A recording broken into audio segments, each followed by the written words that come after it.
uşaqlar, bugün doğru bildiğiniz yanlışlara bakacağıq. Bildiğiniz kimi YouTube ve Instagram üzerinden post paylaştım ki, mənə doğru bildiğiniz yanlışlara atın. Uşaq vaxtı olar, indi olar, sabah olar. Sabah nə ilə? Bugün bu tipdə yorumlarınıza bakacağıq. Görələr nələr yazıbsınız. Getdik. Bu arada 200 min olmayan anda kanala dəstək olmaq üçün bir dənə abunə olmağı unutmayın. Uşaq vaxtı elə bilirdim ki, xoşqələm falan televizorun içində olur. İçinə su tökürdüm. Televizorun içinə su tökürdüm. Nicat səndən gözləməzdim həqiqətən belə hərəkət. Bu arada bu məncə var. Ümumi olaraq da yəni hamının fikirləşdiyi bir şeydir. Yəni televizorun içində olan adamlar, məsələn televizorun içində adamın olması falan. Bunu mən də fikirləşdim. Bəli, tək deyilsən. Kişi damı atanda, qarağa götürəndə təzə dişin çıxması.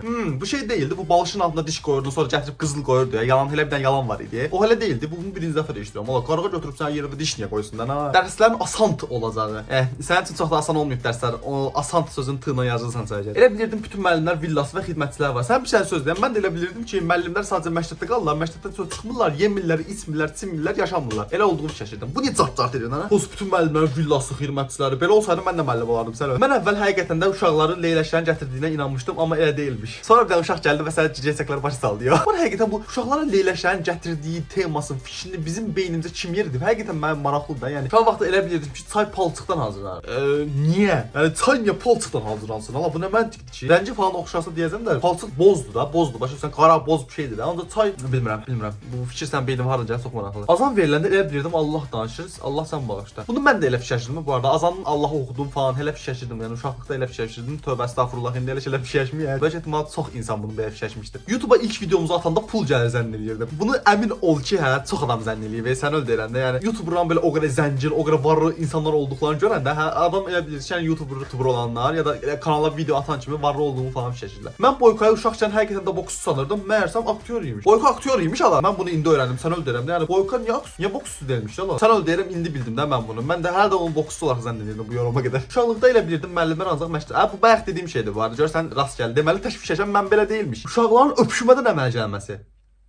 Dizilərdə falan, türk dizilərində falan oğlanla qız öpüşürdü. O 2 gündən sonra deyir ki, qız deyir ki, mən hamiləyəm. Yəni oradan mənim ağlımda qalmışdı ki, yəni öpüşmədən əməl gəlir falan filan. Sonra bir dənə uşaq gəldi. Elə bilirdim ki, maşınla yol gedəndə ay da bizimlə gəlir. Bunu mən, burada şən deyəsən hamımız eyni yaşamışıq. Sən öldürür. Elə bil ki, hamımız eyni uşaqlığı yaşamışıq da yəni. Ay bir sənətlərdə o qədər uzaqdadır ki, ay sən sadəcə 1-2 kilometr qabağa gedəndə ay elə yerində qalmış kimi. Həqiqətən də bunu başa saldım mən. Messi'nin Azərbaycanlı bilirdim. Messi o günlərdə Azərbaycan gəlmişdi. İl neçə idi bilmirəm əgər. Əgər sən o vaxt uşaq idinsə və indi böyüyübsənsə, yəni mən də Messi'nin birinci dəfədə çay səndə görsəydim, məncə mən də onu Azərbaycanlı fikirləşərdim. Elə bilirdim yağış yağanda buludlar ağlayır. Mən ağlayır deyə düşünmürdüm, buludların başqa şeylər deyə fikirləşirdim. Elə bilirdim bazar günü bazara get. Allah deyirəm, bunu mən də elə fikirləşirdim. Ümumiyyətlə bazar gününə niyə bazar adını qoyublar? Orası mənə çatmır həqiqətən. Yəni bütün insanlar, yəni bütün hər yerdə işləyən insanlar həmin gün evdə qalırlar və bazarlıqlarını həmin gün eləmək məcburiyyətində olduqlarına görə bu günə belə ad mı qoyublar? Məncə qəşəng arqumentdir uşaqlar. Məncə araşdırmalısınız. Gedib takip edin. İncil ağacının dibində cin var. Bu arada incil deyil o, əncirdir. Mən də bunu incil bilirdim əvvəllər. Sonra Bakıya gələndən sonra başa düşdüm ki, o incil imiş. Bizə bir sənə dedilər, incil ağacının altında yatma, ölərsən falan dedilər. Gecə incil ağacının altında gəzmək olmaz ya da yatmaq olmaz kimi şeylər deyirlər. Altında niyə cin vardı? Niyə cin olsun? Nə bir ağacın altında? Şeytan gəlir. Of, incil ağacı gedim altında yatım. Şaxta baba.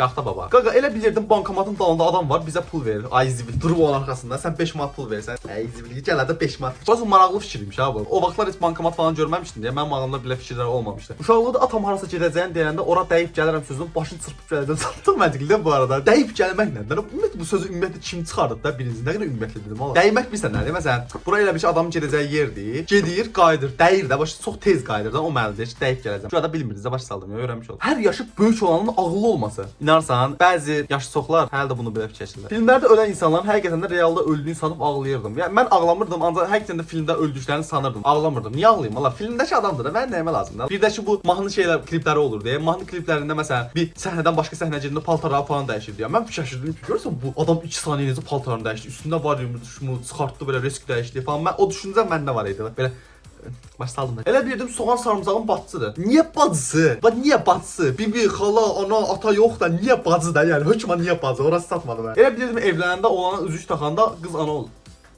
Belə üzüyü taxırsan, tak bir qarnında hamiləş. Gerçəyi öyrənməzdim çəş. Sonra belə uşaq gəldi. Krafatın altına atanda diş pərsin pul verməz. Krafatın altına? Mən o krafat olduğunu düşünmürəm. O balışın altına atanda məncə diş pərsi pul verməz söhbəti. Bayaq demişdim desən səhv vermirəmsə. Balışın altına qoyulanda məncə gəlirdi də pul verirdi. Cadayında. Yalandan. Posu var ha. Bizim anamız atamız var ha. Bunu bizə çox rahat inandıra bilərdilər. Bilirsiniz niyə? Məsələn dişimizin altında dişi qoydu. Ondan sonra biz yatanda məsələn gecə əllərin solda diş götürdü pul qoydular yerinə məsələn. İnanmış olacaqdı. Əvvəl bilirdim müəllimlər məktəbdə qalır, yemək yemirlər. Bunu oxudum da. Elə bilirdim sol çiynimdə şeytan, sağ çiynimdə mələk var. Həmişə sol çiynimi vurub sağ çiynimi sığallayır. Ay sən öldürəm. Eynisi. Bir sənə tərdə özdə bu tema bilmirəm harda bilirəm ya da cici filmlərdə falan cici filmlərdə sağı şeytan, solu mələk elə yazıb olar. Olduğum fikirləşirdim. Məsələn, çiynimə məsələn tutuquşum qoyanda məsələn sağa qoymurdum, sola qoyurdum. Əvvəl tutuquşum var idi. Ondan sonra 8-ci mərtəbədən düşdü, cırıq-cırıq oldu. Nəysə. Məncə bunu yaşamayan yoxdur burada. Çox adam belə fikirləşmişdi. Anam şirniyyatda vanil vuranda elə bildim vanilin üstündəki şirniyyat alınacaq. Əslində alına bilər. Prosta o vanildən qaynaqlı bir şey deyilmiş kimi. Prosta kaş elə olsaydı fikirləş elə. Aldığınız hər paketdə şeyi üstünə vursunuz elə bir ki, tak deyə həmin şey əmələ gəlir. Yemək qalanda arxamdan ağlamır. Kaş ağlasayım. Şu an vaxtda elə bilirdim dünya Azərbaycan ibarətdir və Azərbaycanın içində ölkələr. Dünyanın Azərbaycan ibarət. Çünki niyə? Sən uşaqsan, dünyanı görməmisən, heç yeri görməmisən, heç yerdən başın çıxmır, ona görə də belə fikirləşirsən. Mir Mövsüm ağanı Allah bilirdim. Niyə insanlar random şeyləri Allah zənn edir? Bu mənə çatmır sən. Dan altına girəndə qorxulu şeylərdən qorunuruq. Nətər yəni qorunmuruq? Mən hələ də belə fikirləşirəm. Adam özünü nəsə bir safe hiss eləyir də başa düşürsən. Mən hələ də məsələn elə fikirləşirəm. Yəni ayağım çöldə olanda məsələn ayağım çöldə elə bir kravatın altında kimsə gəlib tak deyə tutsa bir dənə ölərəm də sonra bir də yata bilmərəm. Elə bilirdim atamla anam bacı qardaşdır. Sən gerçək kimdir? Çox maraqlıdır. Görsən necə tərzdə deyibsən bunun gerçək olmadığını. Gecə dırnaq kəsəndə cinlər gəlirmiş güya.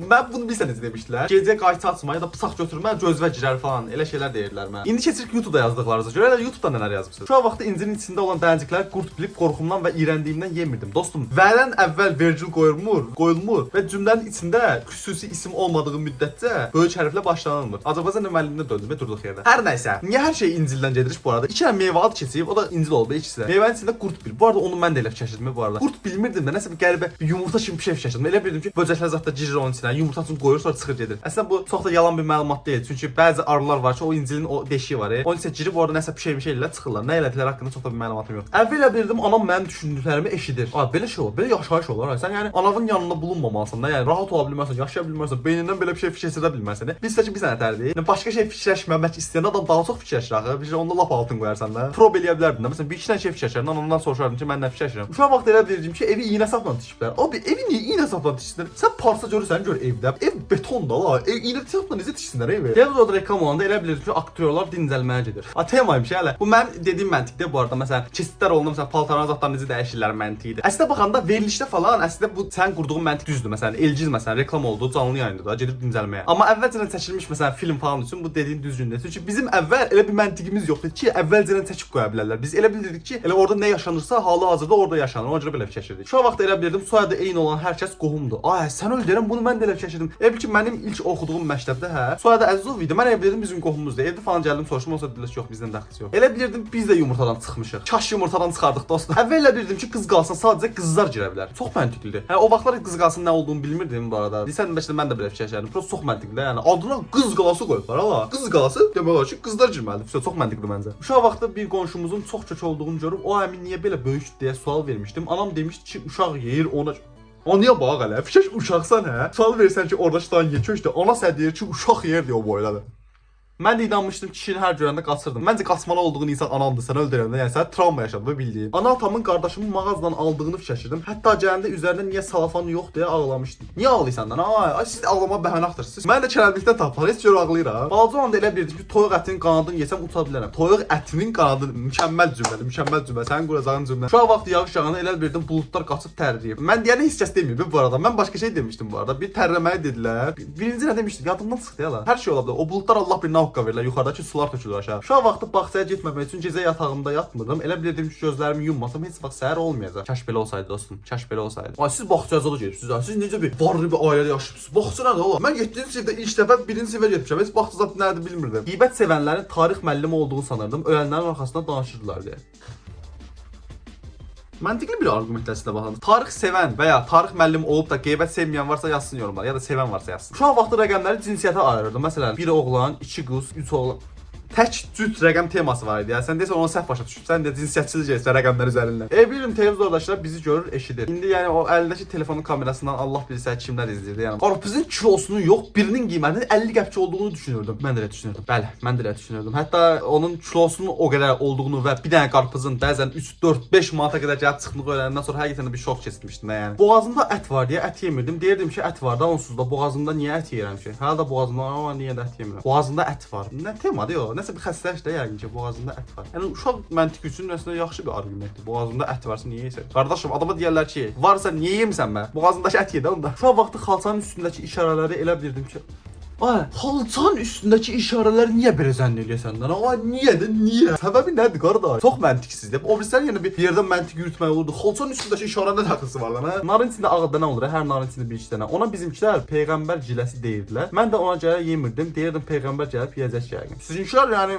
haralsız belə pis sıxmasın, soruşmağa olmasın yaz yorumlara. Mən bir dəfə belə şey eşitdim bu arada. Peyğəmbər giləsi. Niyə ala? Belə bir ad niyə verirsinlər görəsən? Çox maraqlıdır. Hörümçəklərin 8 ayağı, 8 gözü olduğuna görə elə bilirdim 8 canlılar var. Mən də lox kimi öldürəndə 8 dəfə üstünə basırdım, bütün canlılar geçsin. Sən nə cani vəhşi bir insan imişsən. Amma 8 dəfə basırmış özdə. O zübül. Sən uşaqlıqda bunu edirdinsə, indi nələr eləyərsən də yəni. Bu arada bizim gördüyümüz hörümçəklərin var. Demək olar ki, yəni bəlkə də 99% zərərsizdir. Heç Azərbaycanda zəhərli hörümçək varmı ki? Yəni çoxu zərərsizdir. Şu vaxt elə bilirdim hər yer köhnə şəkillərdəki kimi qara olub. Ağ-qara olub deməyə çalışıram. Bu arada hə, mən də belə fikirləşirdim. Televizorda falan da köhnə şeylər göstərəndə ağ-qara kimi göstərirlər. Ona görə mən də bunu belə fikirləşirdim. Çox qəribə idi həqiqətən. Mən bilirdim böyüyəndə adamların bürcləri də böyüyür. Yəni məsələn oğlaq böyüyüb köçü olur falan belə. Mənki şirdir qardaşım. Şiri böyüyüb nə olacaq ala? Pişik bürcüm olsaydı o böyüyüb başaq ola bilərdi. Elə bilirdim ki, rəngli karandaş çəksək biz də rəngli olacağıq. Başqa şey gələcəm şəkildə. Elə bildim ki, rəngli karandaş çəksək biz də rənglisiz. İnşallah bu video bu qədərdir. Ümid sevdiyiniz bir video olmuşdur. Bu arada mən bu video seriyasını həqiqətən sevdim. Əgər sevsəniz seriya olar. Əgər ikinci bölümün gəlməsi istəyirsə bu videoya 5000 like atmağı unutmayın. Və sizin də uşaqlıqda doğru bilib sonradan yanlış olduğunu gördüyünüz şeylər varsa yorumlar kısmına yazmağı unutmayın. Gələcək videoda görüşmək üzrə. Sağ olun.